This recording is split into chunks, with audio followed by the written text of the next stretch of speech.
Now, SpeakEasy Stage Company has hooked Big Fish for its Big Spring musical. Based on a Tim Burton film and the Daniel Wallace novel, it's a fantastical tale about a dying father angling for redemption with his son. We'll talk with the show's composer and lyricist Andrew Lippa in a moment, but first, here's a look. Be the hero every time you get the chance. If the music stops, continue with the dance. On a wing or on a prayer, you get there only with your voice. Be attentive, be inventive, be the first one to rejoice. With a story in your heart, you won't need any other choice. You're a hero fighting dragons, winning wars. Be the hero, and the world will soon be yours.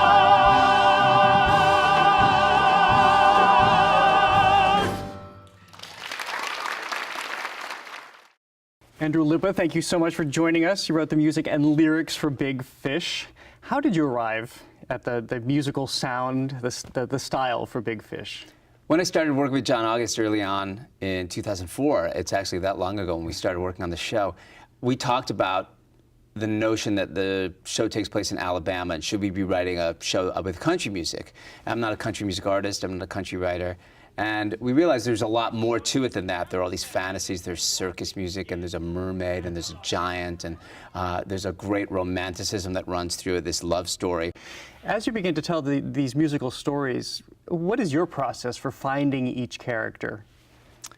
Well, that's a great question. One of them that was easy is that Edward Bloom, who is the leading character of the play, is basically my doppelganger. And I wanted to write Big Fish, I realized fairly early on, because I saw myself in Edward Bloom. Also, not insignificantly, my father was dying at the time that I was writing a story about fathers and sons. And I was having the experience of contemplating my relationship with my father and living out his last days with him. The final song of the show is called How It Ends, and it's Edward Bloom's goodbye to everyone. And for me, it's the apotheosis of the score. It's the moment that he gets to explain to everybody, look, I know I wasn't such a big shot. I know I wasn't all these things that I pretended to be, but boy, I hope you remember me as something a little bit bigger than I was for real. I was just a traveling salesman, but I wanted to see myself as something bigger. And my father was a traveling salesman for a while. My father was a salesman most of his life of one thing or another. Going back to your dad for a moment,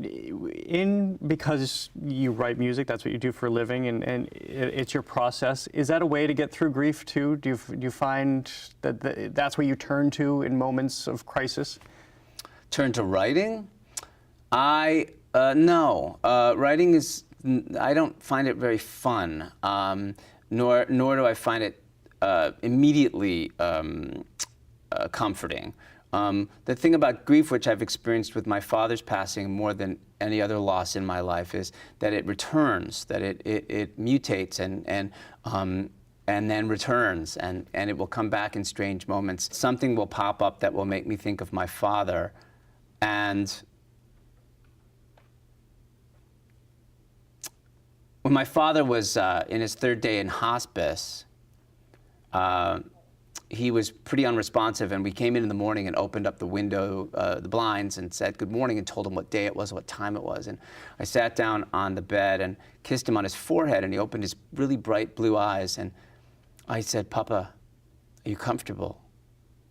And in a really froggy voice, my father said, I make a living. And we howled with laughter. And he smiled, and he closed his eyes, and it was the last thing he said that day, and never spoke again and died 6 days later. And this, to me, was the great gift that, he wanted to give me at the end of his life. He wanted to make a joke. I think the past 7.5 years have been informed by that more than anything, that my father insisted we laugh.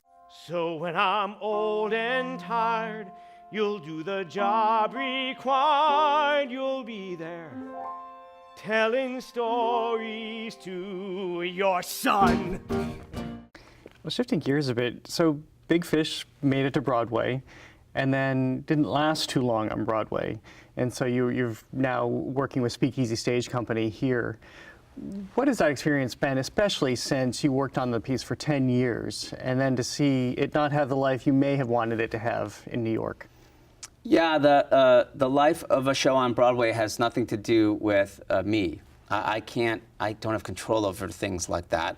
And but you're invested. You have an investment in the piece that you put there. I do, and of course, you know, we want it to run forever. You want something to run as long as Phantom of the Opera, and it didn't. And why it didn't is a source of conversation that comes up from time to time about what was it that caused the larger audience not to come, and some of it has to do with economics, and some of it has to do with critics, and some of it has to do with the nature of what the piece might be about. And the opportunity to come here to Boston is an enormous one for us. And so when SpeakEasy said they wanted to do it, they said, could we make it smaller? Do you feel, does the story suddenly change because it has a more intimate experience now? What we found when we watched the run-through for the first time was in New York, the show felt like, and we always had it in our minds, it felt like a star vehicle. It was about Edward Bloom and his life story, and it was about that guy. And what we see when we do it with 12 actors is it's still about Edward Bloom, it's still his story, but it plays like an ensemble piece. Andrew Lippa, thank you so much for joining us. It's a pleasure to have you here. Thanks for having me.